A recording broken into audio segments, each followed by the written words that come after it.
Hello, everyone, and thank you for joining us today at the Entheos Academy for Optimal Living. My name is Matt Cook, and today we will be joined by Sheila Kamara Hay for a great class on how to disarm your fears in preparation for an ecstatic birth. Sheila Kamara Hay is a writer, ecstatic birth advocate, and supermama to her 3 little ones. She researches ways on how a woman can enjoy childbirth and makes that information as accessible to as many women as possible. So why I am excited about this class. Sheila Kamara Hay has 2 previous Academy classes with us: how to have an ecstatic birth, changing the paradigm, and how to expand your sensuality and prepare for an ecstatic birth. Also, she was part of Optimal Parenting 101. So thank you so much for joining us, Sheila. And with that, let's jump right in. Thank you so much. Today we're going to be talking about a really big one, fear. Fear is a big one when it comes to giving birth. And what I'd like to talk about today is how to prevent your fear from running the show at your birth. So I'm going to give you 2 scenarios to start. All right, imagine you're 9 months pregnant. You're huge. You're ready. You know, people have said to you when you've had enough of the baby being in you, that's when you're ready to get the baby out of you. You're scared, but you took a birthing class and you're hoping it'll be okay. And the labor starts, the contractions start, and it's all right. It's not too bad. You can handle it. And you told your practitioner that maybe you wanted to try to have a natural delivery, and she said, sure, I'll support you no matter what, but why don't you wait and see how it goes first? Because sometimes those contractions, they can just knock you over. And you can see that. They're getting stronger now. They're getting pretty strong, and you're nervous. Oh God, how much stronger is it going to get? And and your husband's trying to soothe you, but just no, you don't want to be touched right now. And why is he doing that? And how's he, like, how are you guys going to be as parents? Are you going to be okay as parents? Maybe you're worried about your partnership, and those contractions are getting really strong, and you're trying to breathe, but it's intense, and you're starting to get scared. You don't know if you can do this. You don't really know if you can do this. And maybe she's right. All right, you're going to have the epidural. And that's good because you can finally relax. And it's time to push, and you're trying your hardest and you're pushing, but you can feel it, but you can't really. And oh God, what if you can't push the baby out? What if they're going to have to cut you? You know what? You're going to have to birth the baby. Maybe they'll have to cut you. You're not sure. So that's one scenario. That's a scenario where your fears are really running the show. You've got this inner dialogue, whether it's conscious or not, all of these fears coming up while you're giving birth. Now I'd like to share an alternate scenario with you. Again, you're 9 months pregnant. You're huge. You're ready. You're ready to meet your baby.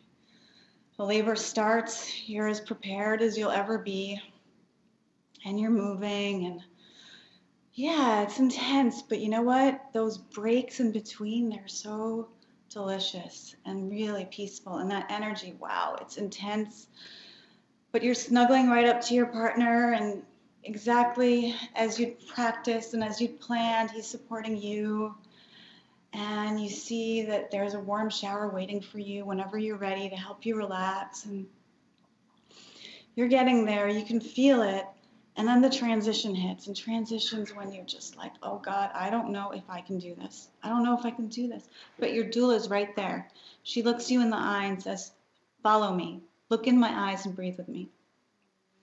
And you take the next few breaths with her, alongside her, and she gets you through that part where you didn't think you could get through. And then you start to push, and it's full body, and it's primal, and you're pushing, and it feels so good to finally do something active, and you're pushing your baby out. So that's an alternate scenario. 2 very different births, and there are infinite types of births, but I wanted to give you a glimpse into what it can look like when your fears are disarmed. Your fears are never completely gone. I've never met a pregnant woman who didn't have fears going into her birth experience. It's 100% normal and natural. You just don't want your fears running the show. So in this class, I'm going to try to teach you how to disarm your fears. So instead of your fears running the show, you can have your love and your anticipation for meeting your child, that can be the forefront of your birth experience. So with that, the first thing you really need to know is that your fears live in your body. They're not just in your head. Now, in our day-to-day lives, we have all of these thoughts and we're led with our heads and our body just kind of follows along. But birth is a full body primal experience. Your body is running the show. And your fears aren't just thoughts in your head that you brush aside, they're in your body as well. And to kind of illustrate this point, I want you all right now to think of a fear. It could be a birth fear, or it could just be, any fear in your life. It's like a big looming fear. And I want you to think of something and then just put it aside. I'm going to ask you to call on it in this exercise. And now I want you to close your eyes and just relax and breathe. Take some deep breaths and really let all the tension in your body go. And with your next breath, I want you to let go of your head and your face. Release any tension in your neck and shoulders. And with another breath, move down into your torso and your abdomen, your pelvis. Just relax all the way down to your toes. I want you to feel like mush right now. And now that you're in this fully relaxed state, I want you to feel into your body. What do you feel in your cells, in your tissues, in the flow of your body, the way energy is moving through your body? I want you to really notice what this feels like. Now that you have that sensation fully, I want you to whip out that fear that you thought of before, and I want you to imagine it coming to fruition. And as you do, I want you to notice what happens in your body. All right, now you can open your eyes. So for most people, that experience is one of going from a state of flow and ease to a state where you tense up and your body becomes rigid. And so you can feel how, even though that fear was just in your head, not a reality, you can still feel how you grip in your body in different places. So that's the thing you really need to know in birth, because birth is all about allowing and surrendering and letting the flow of the labor and delivery move through you. But when your fears are a player in your birth, you're going to be gripping and you're going to be resisting the birthing process. And that's why fear can cause pain, which is our next big idea. So when you're giving birth, you have massive amounts of energy flowing through your body, going from your head all the way down to your toes. And that energy, like any energy work, can feel deeply nourishing and supporting. It's there for your healing. It's there for your growth. It's there to help you birth your baby. But like energy work in general, it can also really bring up your stuff. It can stir your pot. And things that you might have hidden in your muscles as muscle memory, or fears that you've kind of stuffed away, those are all going to come up to the surface. So what happens if you're trying to hide those fears, whether it's consciously or unconsciously, you're going to start to resist that energy flow of birth. You're going to start to resist the process of labor. And what this does is it prolongs your labor and can lead to a much more difficult labor experience. So the other thing to think about is when you do that, when you grip, you're also preventing blood flow. You're blocking some of your circulation.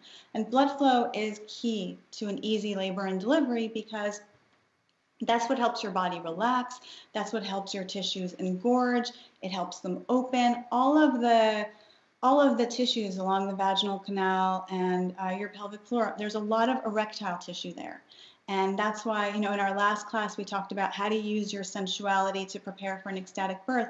When your pelvic area is flooded with blood flow and it's engorged, all those tissues become really spongy and pliable, and they can open much more easily. That's what they're meant to do. But when there's a decreased amount of blood flow, they're not as pliable. And so the stretching and the opening can feel a lot more intense. So this is why we really want to address our fears, because when fear is running the show at your labor, the intensity, the sensations of labor consistently manifest as pain.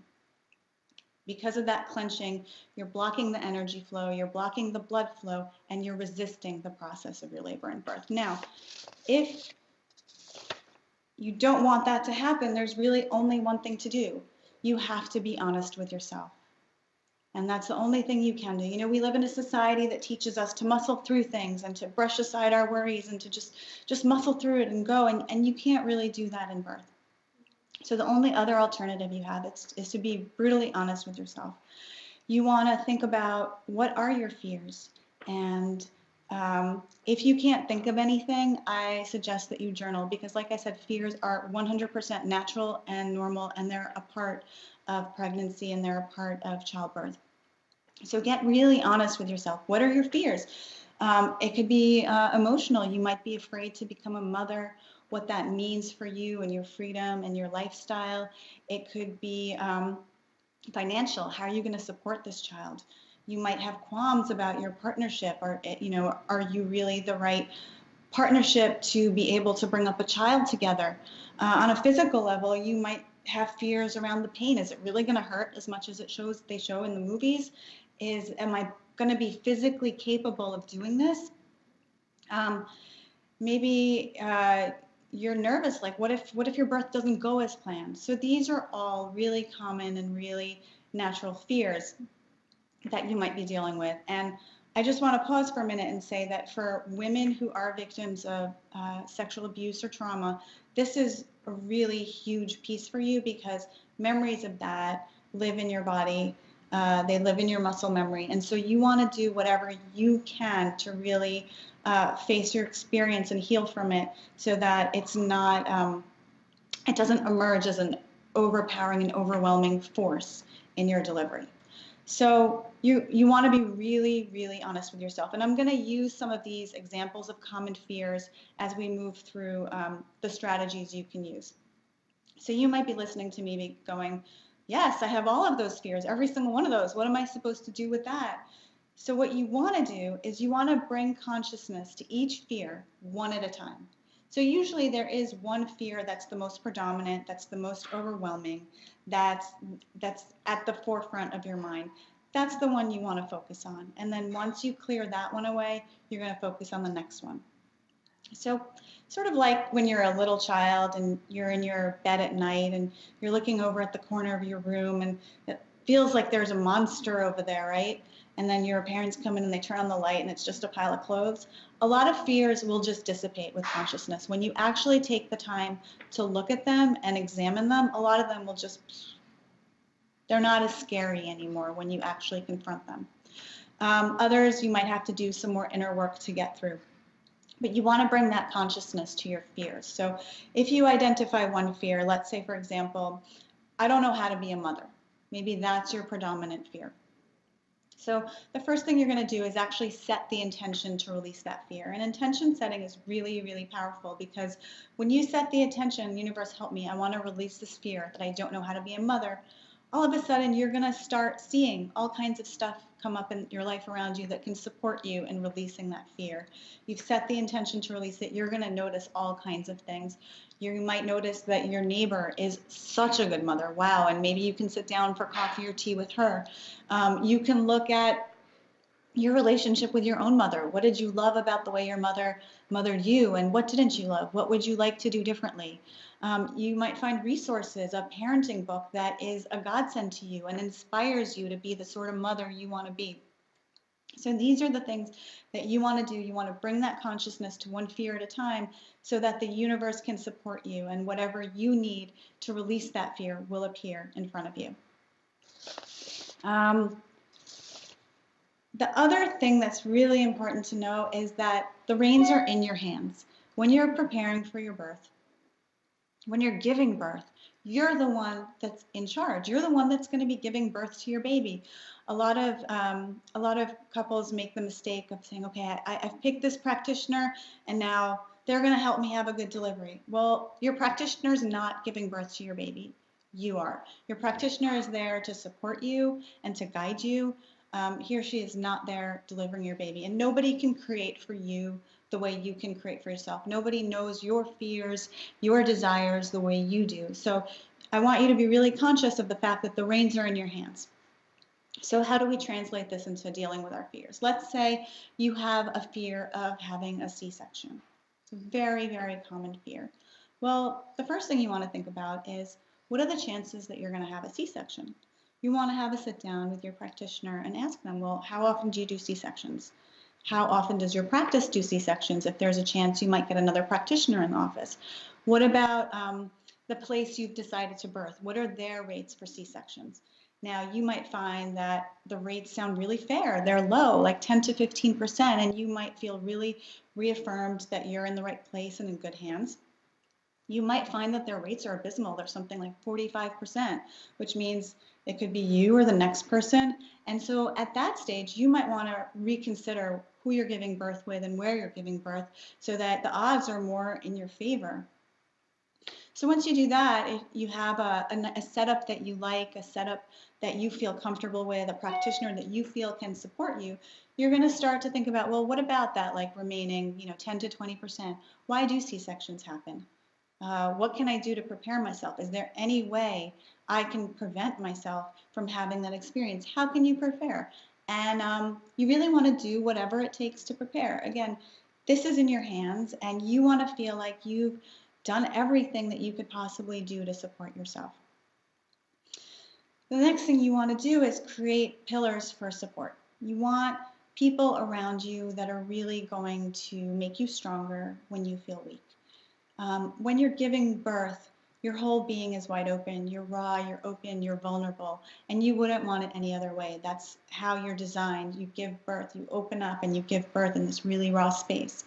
And you know what? Stuff does come up despite your best preparation, despite everything that you've done, stuff will come up. And it's very common, especially for women going through transition, to feel like, I can't do this anymore. And so I want you to create people around you that can really support you. And when you don't feel strong, they can be strong for you. Sort of like that doula that I described in the beginning who had me breathing with her through contractions. That was an actual story from one of my births. So you want to create pillars of support around yourself so you can be as strong as you possibly can be. And when you don't feel strong, they're there to help prop you up and help you feel strong. Too many women hope to have a great birth experience despite their birthing team, despite their practitioners. And this is a really, really big mistake.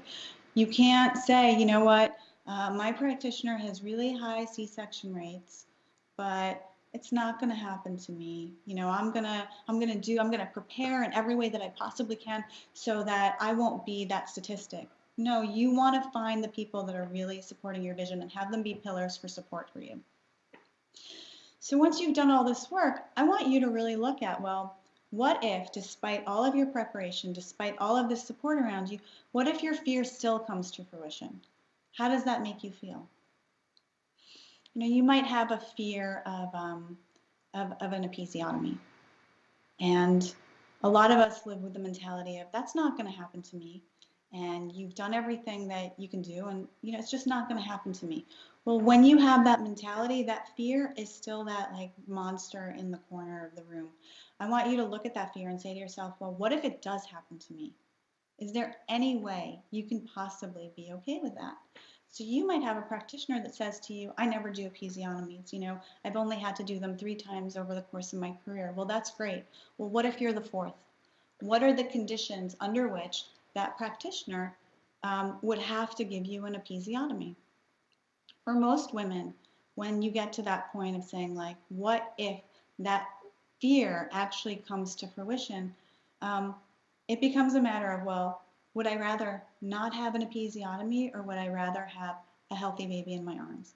Of course, for most people, you'd rather have that healthy baby in your arms.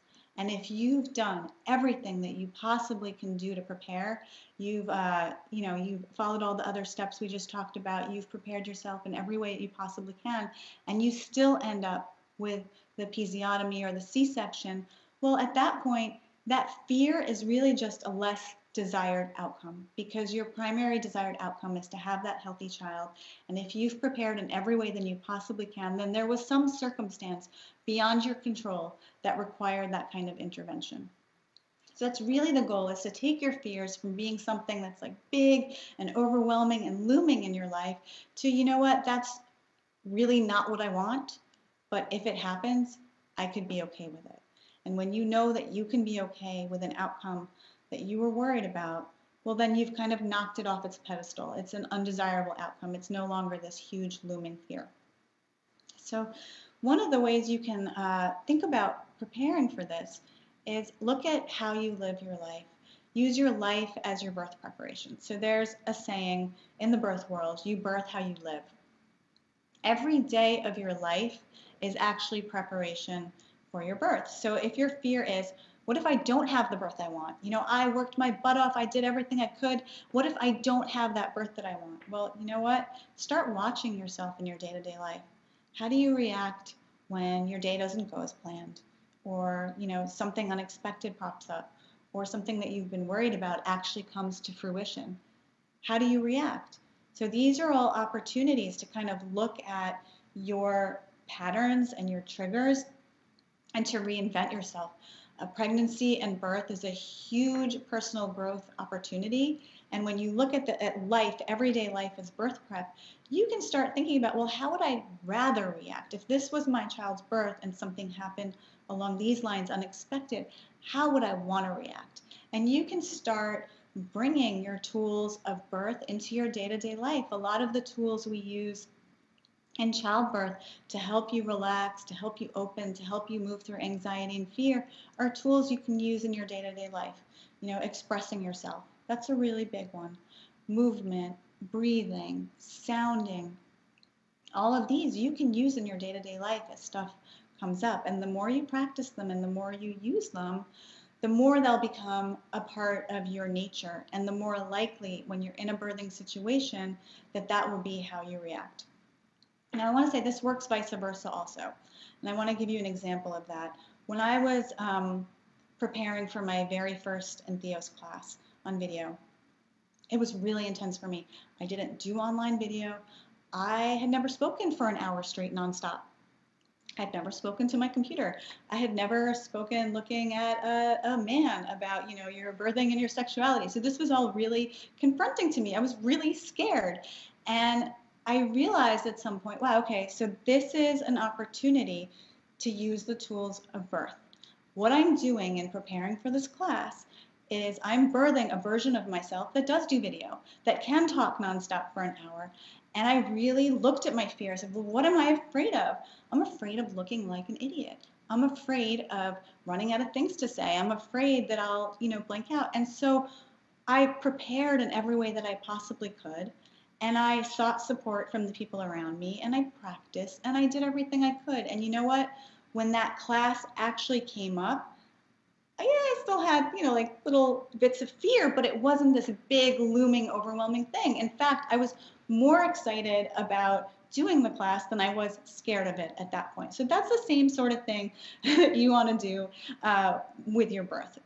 These are all opportunities. And so I think I rocked that class, and it was called Changing Your Paradigm of Birth.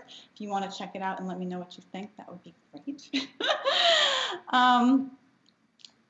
Okay, so the next big idea is that in childbirth, death is imminent. And that might seem like the gloom and doom of it, but you know, I remember being pregnant with my third child, and I was about to go into labor, and I could feel it. It was really close, and it was nighttime, and I got really scared. I started to feel like I was about to die, and I remember going into my children's bedrooms and watching them sleep, and I felt like I was saying goodbye. Now, what is that? What is that? Like, that is 100% normal and 100% natural. The truth is that when you give birth, your life is going to change as you know it. And that's most dramatic for the first-time mom. But even me as a third-time mom, I was saying goodbye to my life as a mother of two. There was going to be another being in my life that I was going to take care of. I didn't know if I was going to be able to give the other two the same amount of love and attention. So life is really changing as you know it. There's a part of you that is dying with every birth, and there's a part of you that's being born. And so it's really good to know that, because these feelings are natural, and when you know that that's a normal part, it can feel a lot less scary. And you know, the goal is to be able to go into that birth more excited about the baby that's being born than nervous about what you're losing. So kind of like my preparation for my first Entheos class, I got myself to the point where I was more excited to deliver the class than I was scared of like I would look like an idiot on video. Same sort of thing. Like you want to think with your birth experience, are you really like so excited to have this baby with your whole being? Do you have like full positive anticipation for this experience? Or are there parts of you that are like, no, I'm not ready yet? So if you feel like there are parts of you that are like, no, you're not full anticipation of it, you want to do whatever it takes to get yourself there, because the more aligned you are with the outcome of the birth, having this new baby in your arms, the more love is going to guide you through the birth experience, the more you're going to be able to really just open up and birth your baby with the full force of your love and your anticipation of meeting your baby. So the last piece is to surrender, and that can feel like the hardest of all. You know, you've done all this other stuff, you've done all this inner work, you've done all this preparation, and now I'm telling you to surrender, to just let go. There is a part of everything that is not up to you. So you've done all your hard work, you've done all your preparation, but at the end of the day, you have to just give it up and say, you know what, I've done what I can, and I'm going to hand it over to a force larger than myself, and I'm going to surrender. And you need to be able to trust that however things unfold, it's perfect and it's exactly as it should be. And this can be really hard. One of the tools that's very helpful with this is affirmations. If you find the concept of letting go and surrendering difficult, you can come into your birth armed with affirmations to support you. And now you can Google and get thousands and thousands of birth affirmations, but I suggest you really look into your own heart and feel where you feel weak and create your own affirmation to support yourself where you really need it. I will share some of my favorites. I trust my body to birth my baby. All is as it should be. I am strong, capable, and ready to be a mother. And my favorite is I love you, because that is full force, positive anticipation for your baby. So these are some of my favorites. But again, like I really encourage you to look into yourself and construct ones that feel true to you. So there you have it. These are some tools to help you disarm your fears in preparation for an ecstatic birth. I hope that this is helpful to you and has been of service to you, and I'm excited to answer any questions that you might have. Thank you so much, Sheila. So much incredible vulnerability of explaining everything in your experience. And I'd actually love to go to some Q&A regarding your experience, if you don't mind. So Sure. Going back to surrender, what does surrender feel like in the body? Surrender in the body feels a lot like that deep relaxation that we did in the meditation, where you just relax and let everything go. That surrender is a surrender to the flow of birth. It's a surrender to that life force energy coming through you. And like I said, it's very normal to have fears come up and to have stuff come up that causes you to tense up and grip. And so the more you can train your body to relax and to surrender and to allow the energy flow to move through you, the more you're just kind of allowing the process of birth and labor to flow as opposed to resisting it. And one of the things that I found really helpful when I was preparing in my births is I would do that exercise where I would relax and let go and become really conscious of my patterns in my body. And I learned that there were certain places where I consistently would grip. One was my hips and one was the back of my head. So when I was thinking that I was relaxed, but there was another level that I could go, usually it was one of those two spots that I was still gripping onto. So the more conscious you can become of your body and your body's patterns, the more you can actually very consciously surrender and let go in the body. And in my case, I actually told both my husband and my doula, can you just remind me from time to time to check into those parts of my body? I want to make sure that they're fully relaxed. And they did. And sometimes I did find in the midst of birth that I was gripping and I was able to let go on a deeper level. Oh, that's incredible. And so going along with that, are there, with doing your coaching, do you ever find that there are areas of the body that emotions are commonly held? You said the hips. I would assume that's a pretty common one. Are there other places of the body that are very common?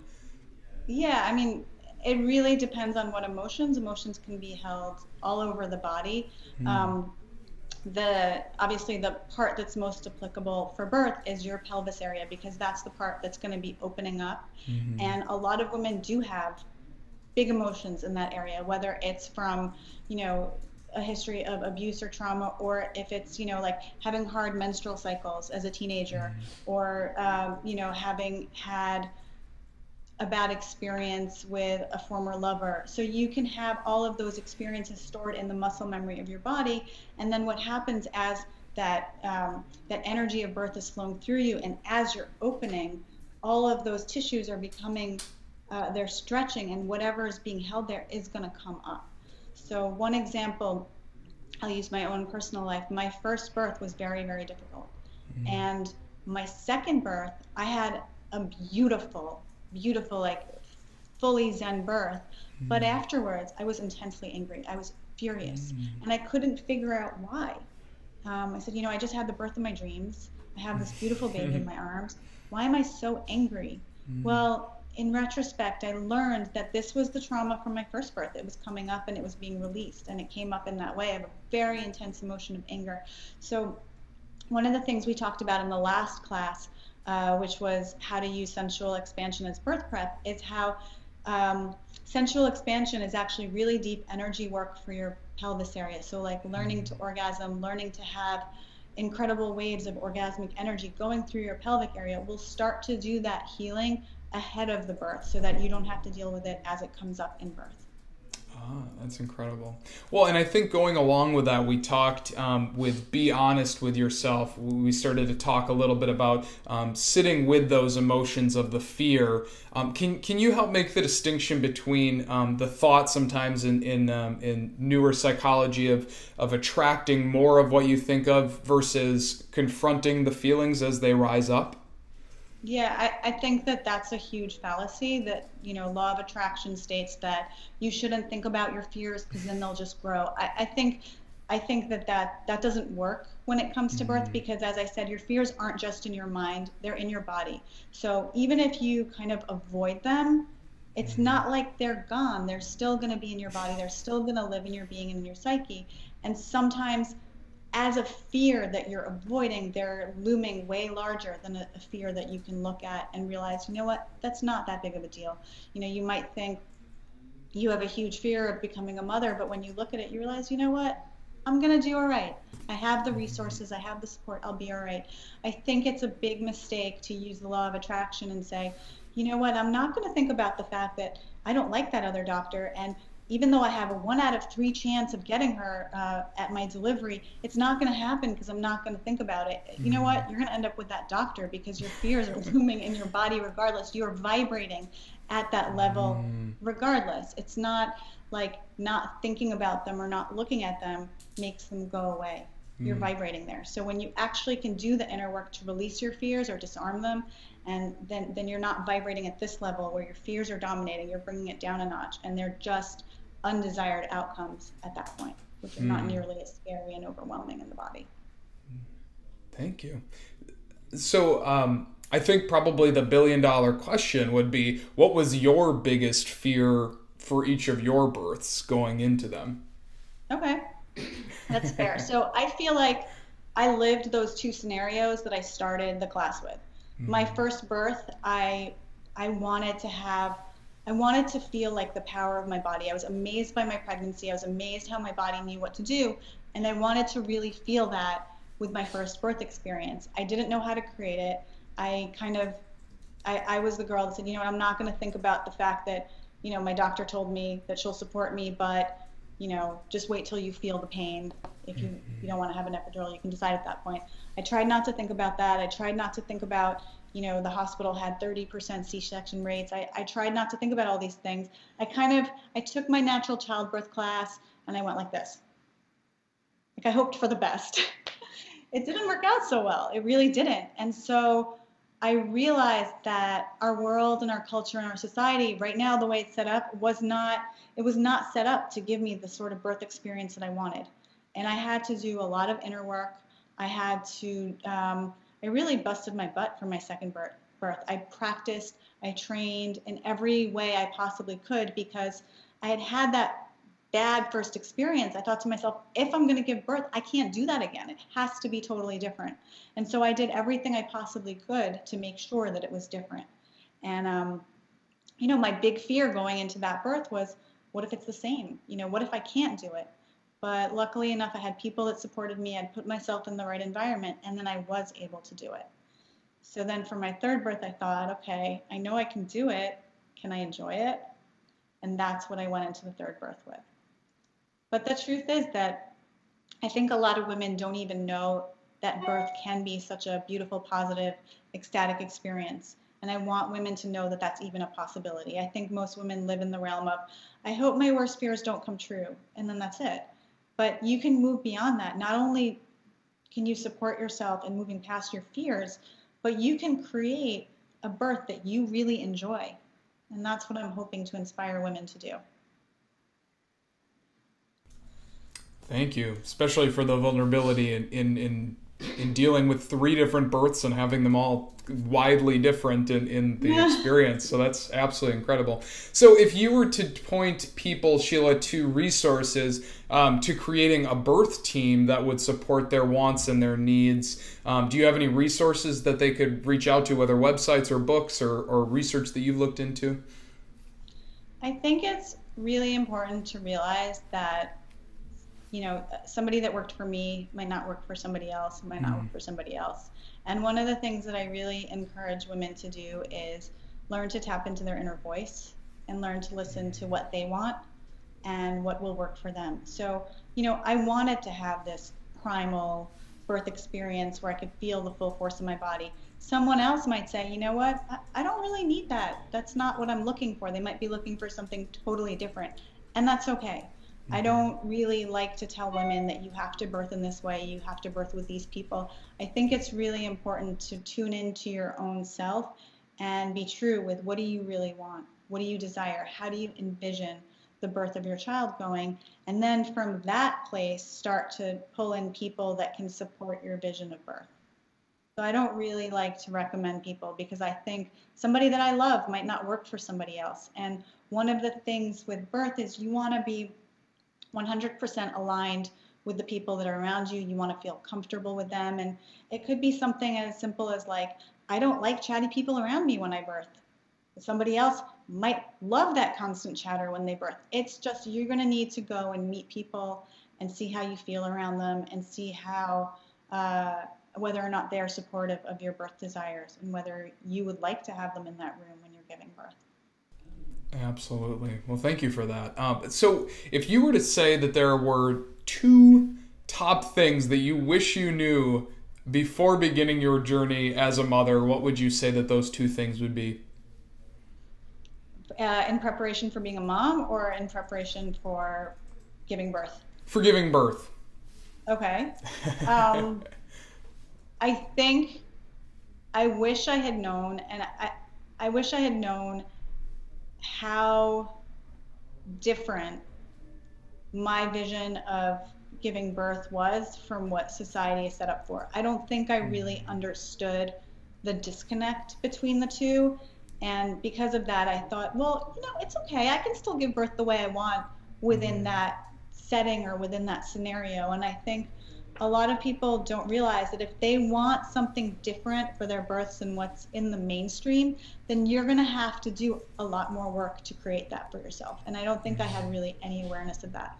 And the other thing is, after I gave birth to my third child and I had had this incredibly high ecstatic experience, I was blown away that I didn't know that that could even exist. And for me, I had been preparing to have an ecstatic experience. I had been preparing to have this positive birth experience. And then to have an experience that kind of blew my mind, that was so much better than I could possibly have even imagined, it got me really emotional because I started to think, it's not right. Why didn't I know? Why didn't I know that it could be that good? And why doesn't every woman know that it could be that good? That's incredible. And that seems like absolutely a reason to be able to want to share that with the entire world. So Why I'm here. Absolutely. That's incredible. So Sheila, I think any final, I think that's an incredible way to move towards a close today. Any final thoughts that you can think of that are bubbling up for you, or ways that we can reach out and find out more about your work? I want women to know that whatever they're desiring for their births, that's 100% and absolutely okay. And whatever you're feeling in anticipation of your birth, that's also 100% okay. A lot of women might make themselves wrong, saying, you know what, like, I think I should want to have a natural birth, but I don't. You know what, that's fine. It's not what you want. Whatever you want is absolutely right for you. And whatever fears are coming up, it's normal and it's natural. Don't make yourself wrong. It's really important to be on your own side, to support yourself, and to be able to create what's right for you. And that would be like my biggest word of wisdom, is to just be on your own team, be on your own side, and support yourself in whatever way you can. So for my work, you can find me at ecstatic-birth.com, and that's where I write about how women can enjoy childbirth. And I also have there something called the Ecstatic Birth Training Sessions. If finding pleasure in childbirth is something that you're interested in, that's something that I offer, and that I have all the leading experts in childbirth and female sensuality and women's health teaching women directly how you can have a really positive birth experience, an ecstatic birth experience, a pleasurable birth experience when you're giving birth to your child. Incredible. Thank you. So, if you enjoyed this class, please do check out Sheila's 2 previous Academy classes. And so thank you to the audience so much for taking this time. We encourage you to take a moment right now and think about your number 1 favorite big idea from today's class, and most importantly, how you can apply it if you are a mother ready to have an ecstatic birth. So thank you so much again, Sheila, for sharing your wisdom. Thank you. Thank you for having me. Have an incredible day, everyone.